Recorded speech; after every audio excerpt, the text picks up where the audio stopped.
Assalamualaikum warahmatullahi wabarakatuh. Pada pertemuan kali ini, kita akan membahas tentang ukuran pemusatan dan letak data tunggal dan data berkelompok. Adapun kompetensi dasarnya adalah menentukan dan menganalisis ukuran pemusatan dan penyebaran data yang disajikan dalam bentuk tabel distribusi frekuensi dan histogram. Nah, tujuan kita pada pertemuan kali ini adalah menentukan ukuran pemusatan dan penyebaran data dalam data tunggal.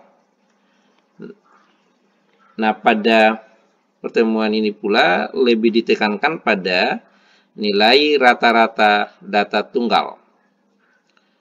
Nah, untuk rata-rata data tunggal bisa dibuat dalam 3 cara. Nah, ada bentuk yang pertama, jika diketahui ada data X1, X2, X3, sampai pada Xn, maka untuk mencari rata-rata hitungnya adalah jumlah nilai data dibagi dengan banyaknya data, yang biasa ditulis dengan X rata-rata sama dengan X1 ditambah dengan X2 tambah dengan X3 dan seterusnya sampai pada Xn dibagi dengan N, atau X rata-rata sigma Xi dibagi N. Sigma itu menunjukkan jumlah, X itu adalah merupakan Xi itu adalah merupakan data yang bergerak mulai dari data pertama, data kedua, data ketiga, dan seterusnya. Dan N adalah banyaknya data.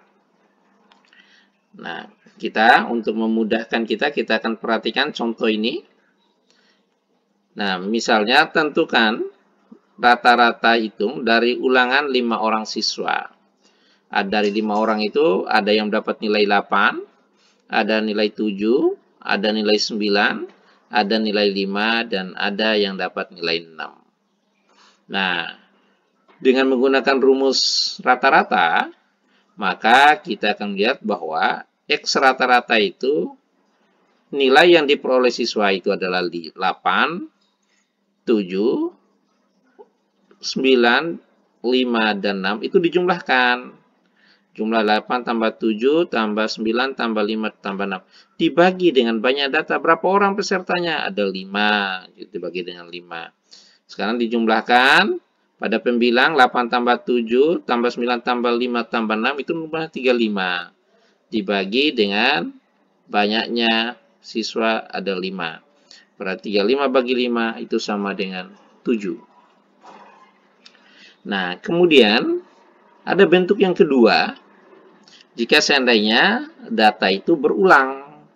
Tadi datanya tidak berulang. Sekarang kalau data berulang, misalnya jika X1, X2, X3 sampai pada Xi mempunyai frekuensi F1, F2, F3 sampai pada Fi, maka rata-rata hitungnya X rata-rata sama dengan sigma Xi dikali dengan Fi dibagi dengan sigma Fi. Xi itu ada nilainya yang diperoleh, kemudian Fi adalah banyaknya orang yang mendapat nilai yang sama itu. Nah, untuk lebih sederhananya atau lebih memudahkan, kita perhatikan contoh ini. Nah, misalnya ada 10 orang siswa ini. Nah, yang dapat nilai 5 ada 4 orang. Yang dapat nilai 7 ada 3 orang. Ada nilai 8 ada 2 orang. Dan nilai 9 ada 1 orang. Maka untuk mencari nilai rata-ratanya 5 dikali dengan 4 ditambah 7 dikali dengan 3 ditambah 8 dikali dengan 2 tambah 9 kali 1. Nah, Sekarang kita lihat dibagi dengan berapa orang? Dibagi dengan 10. Kenapa 10? Karena yang dapat 5 itu ada 4.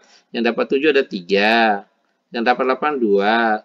Yang dapat 9, 1. Jadi 4 ditambah 3 tambah 2 tambah 1.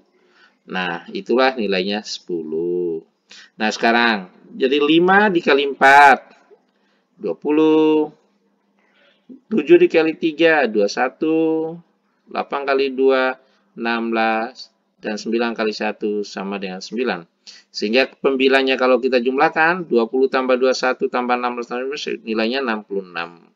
Dibagi dengan banyaknya orang, dibagi dengan 10. Sehingga nilainya 6,6.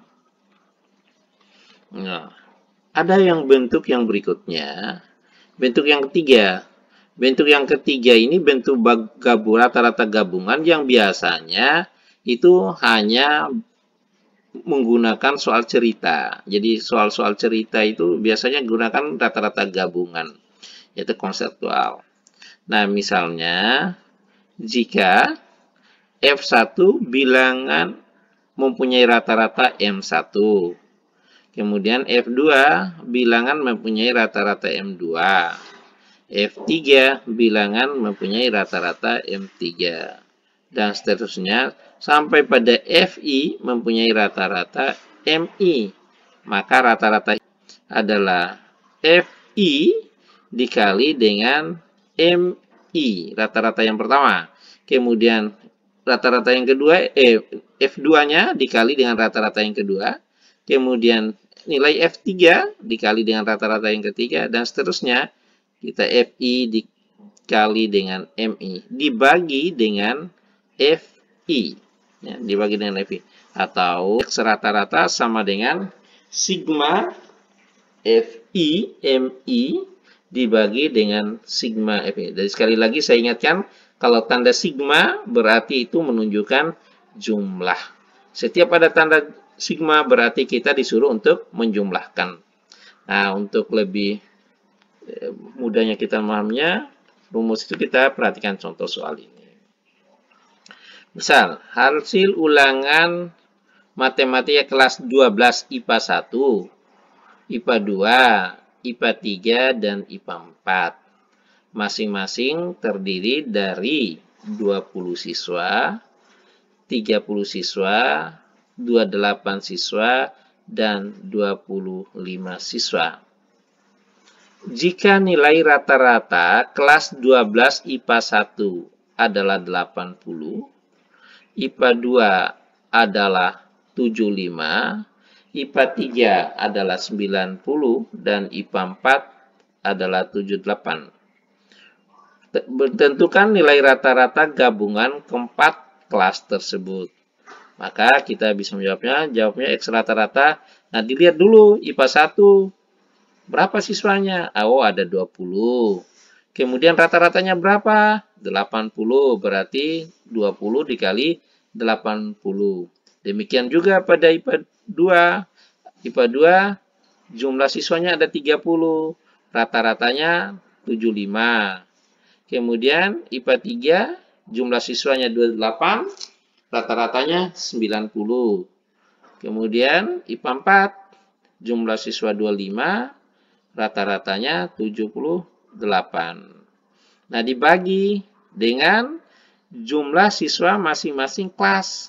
IPA 1 ada 20, ditambah IPA 2 30, ditambah IPA 3 28, ditambah IPA 4 25. Sekarang kita kalikan dulu, 20 kali 80 sama dengan 1600. 30 kali 75, 2250. 78 kali 90, 2520. 75 kali 78, 1950. Dibagi dengan 20 tambah 30 tambah 825, itu sama dengan 103. Nah, pada pembilang kita jumlahkan 1600 tambah 2250 tambah 2520 tambah 1950 itu 8320 dibagi dengan jumlah siswa secara keseluruhan 103.